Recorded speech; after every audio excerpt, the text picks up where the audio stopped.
오늘 3천선 돌파라는 기록적인 역사를 썼습니다.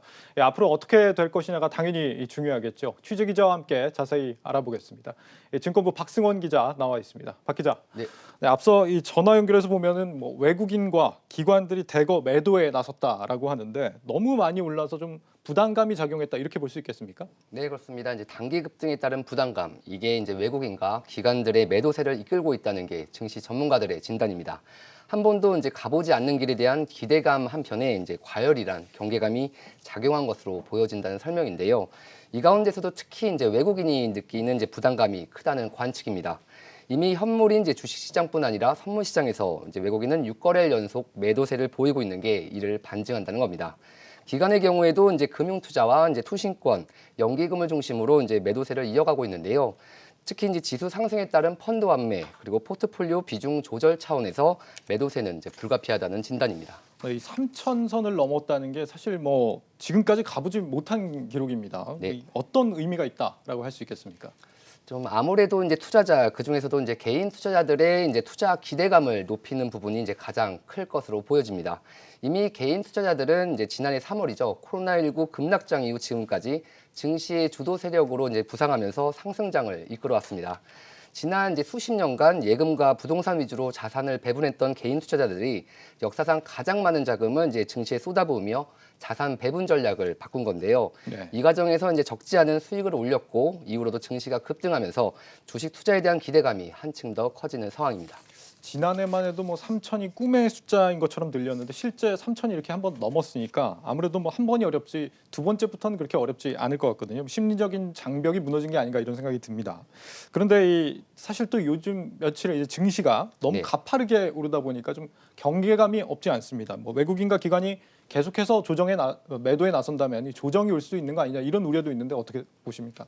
네, 단기적으로 보면은 좀 우려스러운 상황인데요. 하지만 중장기적으로는 긍정적인 시각이 이제 우세합니다. 네. 말씀하신 이제 우선 이제 그 외국인의 경우를 보면 이제 매도세를 이어가고 있지만 주가가 많이 내린 종목은 사들이고 있습니다. 즉 이제 현재는 이제 주가가 많이 오른 종목을 중심으로 매도를 하고 있지만 국내 증시가 추세 상승을 이어간다면 이제 외국인이 본격적으로 들어올 것이라는 진단입니다.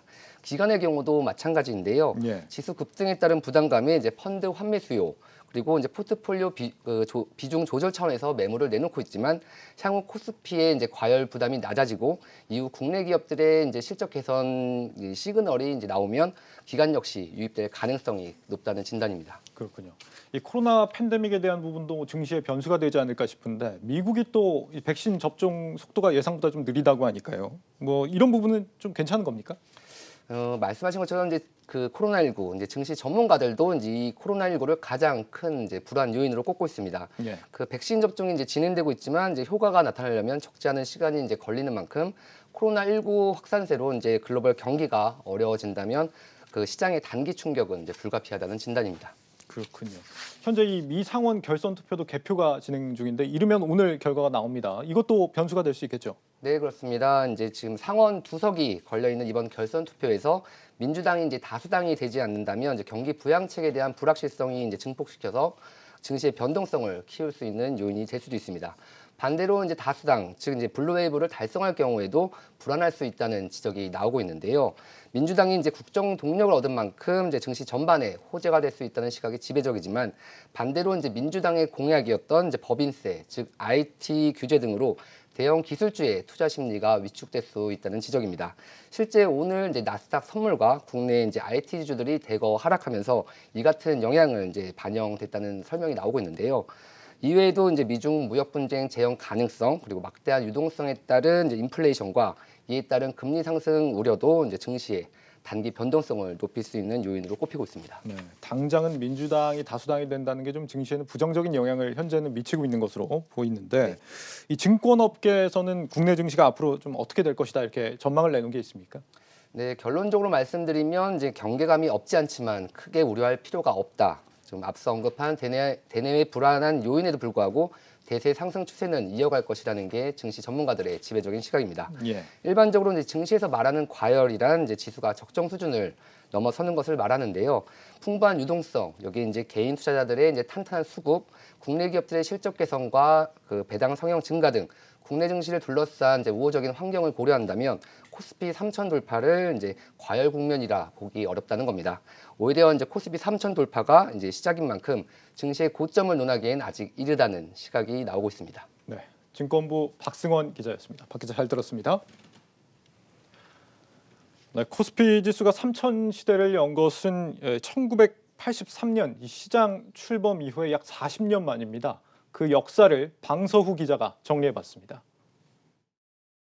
코스피 지수가 처음 1000포인트를 돌파한 것은 지난 1989년 3월 31일. 저금리, 저유가, 저달러 등 3조 호황으로 한국 경제가 고속 성장하면서 증시도 활짝 피었습니다. 중동 특수를 누린 건설과 무역, 금융 등 3개 업종이 주가 상승을 이끌었습니다. 하지만 1990년대 들어 3조 호황이 막을 내리고 주춤하던 주가는 1997년 외환위기를 맞아 곤두박질 쳤습니다.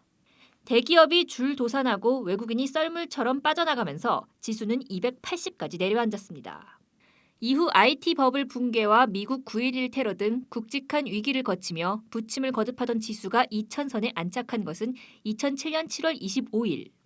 중국의 세계무역기구 가입과 한국 기업들의 수출 증가, 적립식 펀드발 간접 투자 열풍 등이 지수 상승에 혁혁한 공을 세웠습니다. 2008년 글로벌 금융위기가 전 세계를 강타하면서 다시 세 자릿수대로 물러난 지수는 2011년 차화정 장세가 오고 나서야 다시 2000선을 넘어섭니다. 이어 장장 6년을 1800에서 2100포인트 사이에서 머무는 답답한 박스피에 갇혔고 2017년 삼성전자와 SK 하이닉스를 필두로 한 반도체 랠리에 힘입어 2500선을 돌파합니다.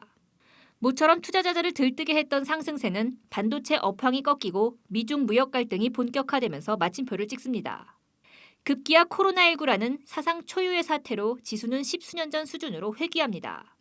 이후 언택트와 바이오, 2차 전지 업종을 중심으로 지수가 급격히 반등했고 과거 금모으기 운동을 연상케 하는 동학 3전 효과를 톡톡히 본 지수는 어느새 3천을 넘어 4천 고지를 바라보고 있습니다.